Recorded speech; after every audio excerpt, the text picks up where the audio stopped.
there viewers, welcome back to Media 13. My name is Jordan and you're watching everyone's favourite Letterboxd Logged show, It's Last Month I Watched. In this episode obviously we are covering what I watched in August. And I am pleased to report that after a few months of not really watching much, I think we kind of smashed it. Now, disclaimer here, it's going to be a little different this episode because while I did watch a lot, there's still not going to be a whole lot of length to this video because I'm not giving ratings to quite a few of these films. Reason being is that if you haven't seen the new channel art, in the banner I've sort of revealed that I'm doing ranking videos now. They will be coming in the future.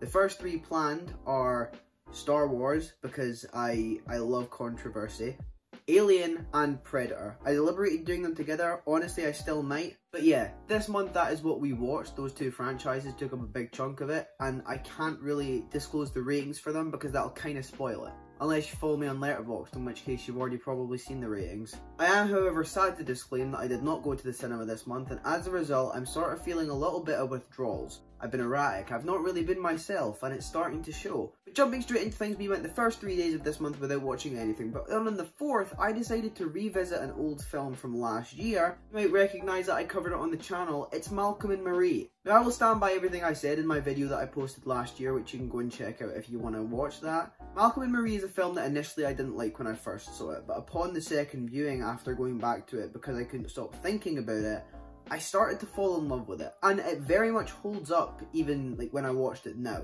Malcolm and Marie is a film that I find chaos in, but that chaos works with the film, and I gave it a 4-star. I do think it's a genuinely good movie. On the 5th, I watched The Man from Toronto, which is a Netflix movie starring Woody Harrelson and Kevin Hart. I thought it was funny at times, I thought the writing was okay at times. Woody Harrelson and Kevin Hart are a pretty good duo. Do I want to see them back together? Yeah, probably, but would I like to see it with better writing? Absolutely. Are we going to get that with Netflix? No. 3 stars. Also on the 5th, I watched Spiderhead, which is another Netflix movie from this year, starring Chris Hemsworth and Miles Teller of Top Gun Maverick fame. Speaking of Top Gun Maverick, it's also the same director that directed that movie, taking on Spiderhead. And I'm going to be honest, I didn't enjoy this one as much as Top Gun Maverick. Nowhere near, in fact. Spiderhead is a movie that was filled with a lot of ideas that weren't really executed very well. However, I still did enjoy it, and I thought the acting very much did carry a lot of the movie. At its core, it's actually a pretty interesting and entertaining film, so I gave it a 3-star too. On the 6th, I watched an Adam Sandler movie titled Hustle, which is also on Netflix. I am developing a bit of a love-hate relationship with Adam Sandler, because I have a friend that worships him. I very much despise a lot of what he's done, but there's a lot of good. Like, I like a lot of his older stuff, like Grown Ups, like Abomination, burn it, bury it. His last few films, however, I haven't hated. Even Hubie Halloween, which is an unpopular opinion, I know, but I didn't hate that movie. Hustle is a very good film. It's probably my favourite of Adam Sandler's movies of recent memory. You know, for me, Uncut Gems is a very mixed bag, so I definitely feel that Hustle is the stronger of the two movies. I felt a lot more of an emotional connection to him in this movie. And yeah, I gave this one a 4.5 stars. I thought this was a great film, and you should definitely watch it. Like I said, it's on Netflix. It's about basketball, but I think even as someone who's not into basketball, I really fucking enjoyed it. On to the 10th is where we started off the big franchise thing. I watched Predator. Released in 1987 and starting a franchise that spawned an array of sequels, including one that came out this year, which is the very reason that I watched this franchise to begin with. It's alright. You know, it's a good movie. I understand why it's covered as a classic. Doesn't mean I loved it though. It's a very dumb action movie that happens to handle suspense really well, and I think that's where a lot of the iconography comes from with this movie. Also probably has something to do with the fact that it created probably one of the most iconic faces in sci-fi? Is that the right genre? This doesn't really feel like a sci-fi movie. Moving on to the 12th, I watched Predator 2, the sequel to the original movie, and there is some stuff I like about this movie. It's probably one of the weaker ones that I watched this month just in general. The Predator design, however, looked really cool. And in terms of release order, it does contain what is probably the first connection that would eventually spawn the Alien vs Predator movies. I do not like that it's set in a city. I will say that outright. I don't know why they decided, let's take this jungle setting and let's move it to a city for the second one, because everyone knows it's worse if it happens in a city. Also on the 12th, I watched Predators, and this was one that was one of those ones where I went into it thinking it's a 2010 sequel to a classic franchise. It's probably going to suck. And I was pleasantly surprised, to be honest. How pleasantly surprised? I'm not at liberty to say. I've signed an NDA with Future Media 13 because he's about to post his Predator video and I don't want to be sued.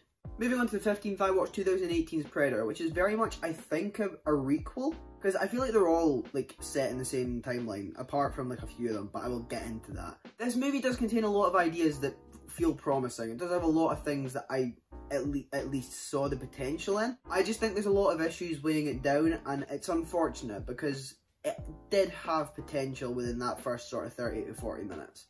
Then on to the 16th, I watched Prey, and let me tell you, Prey is a pretty good movie. However, saying that, even then, I still have my issues with this movie. There isn't really any film in either of these franchises that I didn't have issues with. Prey is unfortunately no exception, but I will get into that more when I eventually upload the ranking videos. A new segment that we're starting as we approach the 1 year anniversary of last month I watched. What have you been watching this month? Or last month? Now, this episode, I tweeted this out mid-recording. In fact, I'll probably play like the B-roll footage of me taking the selfie to post to Twitter. So on Twitter, I said, filming last month I watched. What was your favourite watch this month? Both movies and TVs are welcome. And I've only had one reply, because as of filming this, I put this up 20 minutes ago. So the only spotlight in today's video is going to go with Farm Boy Luke, or Luke. They have given me a so-called basic answer and said that they watched Top Gun Maverick, and they haven't told me if they loved it or not, but I'm going to assume they did because everyone loves that movie. It's one of the best movies ever. Side note, because they are the only spotlight, they also watched The Sandman and they've been enjoying it a lot. So that's going to do it for this month's What Have You Been Watching Spotlight. If you want to be featured in next month, make sure you keep an eye out for when I'm filming it. I'll be posting to Twitter asking for what you've been watching, and I'll read a few of them out at the halftime show, which is what we're calling this. On to the 17th, I moved on to the sister franchise, and I started with Alien. Released in 1979 as a film that spawned an array of sequels. Again, it's good. It's pretty good, actually. Yeah, I can't really argue that. However, I won't lie, there's a lot of segments that bored me. There's a lot of stuff that I feel didn't have to be there. Also, in the 17th, I watched the sequel, which is not titled Alien 2, it's titled Aliens. Because what do you do when you've faced one threat? You put multiple of the same threat together. Now, Aliens does kickstart a trend in this franchise, in which I quickly realised, and that every single one of them is the same movie.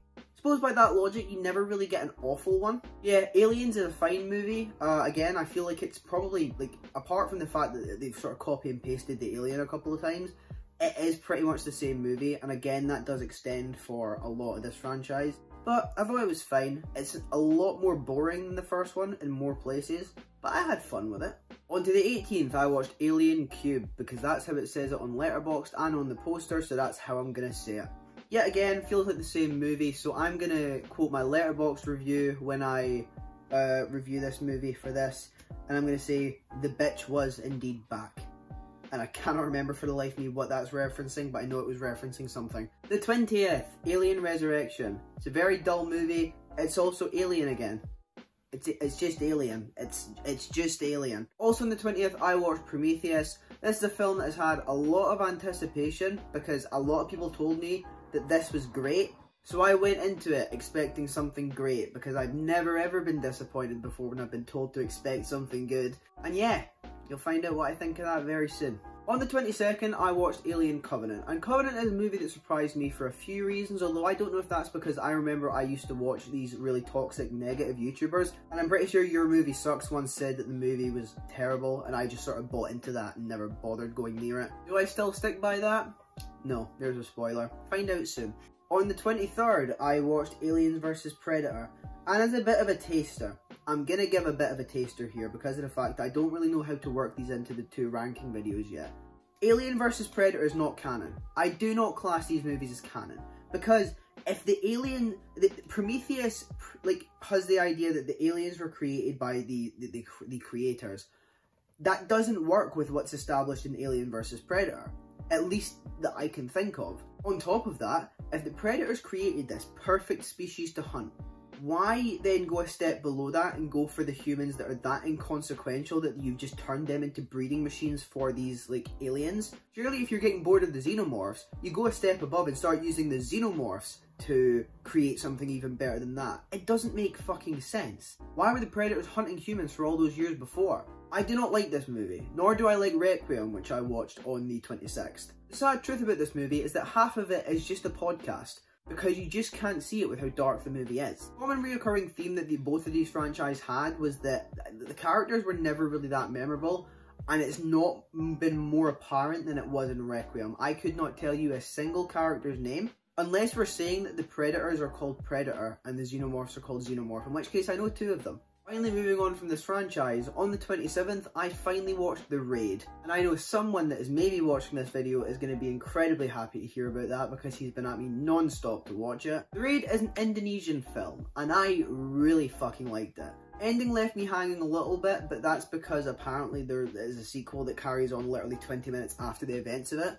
I can't watch it yet because it's not being delivered until sometime between the 2nd and the 8th of September, so until that you're probably going to get it into the next month. Last month I watched. But The Raid is a really good movie. I loved it. At times it felt like spectacle. It just felt like, how far can we push this? And don't get me wrong, at times the violence does feel kind of cartoony. The more I'm thinking about it, the more I'm just in love with it. Now, I gave it a 4 stars. That could easily go up next time I watch it, which will probably be pretty soon. Now on to the final film of the month that I have literally just finished before setting up to record this. On the 28th, I watched The Lost City starring Sandra Bullock and Channing Tatum. Nowadays, for some reason, it's very rare for a comedy movie to feel fun. A lot of the times, a lot of the jokes are shoehorned in, and you sort of find yourself, like, making it a chore to get through it. I'm pleased to say that with The Lost City, that doesn't really happen. A lot of these people, you can tell they're having a lot of fun with it. Daniel Radcliffe is having the time of his life as playing a villain, and it's so obvious. Channing Tatum and Sandra Bullock, I think, had really great chemistry together. But I notice there's a lot with Channing Tatum. He really seems to have chemistry with pretty much anyone he strikes up a film partnership with. And yeah, I really enjoyed The Lost City, and I gave it 3.5 stars. So everyone, that's going to do it for this month's episode of Last Month I Watched. What has been your favourite first watch of the month? Feel free to get down in the comments and let me know. If you enjoyed the video, feel free to leave a like. It lets me know I'm doing something right with the content. You can also share this on Twitter or with your friends. Be sure to subscribe so you don't miss out on future episodes of Last Month I Watched, as well as other content that's soon coming your way. With all that being said and done, my name is Jordan. I hope you're all having a fantastic day, and I'll see you all in the next one.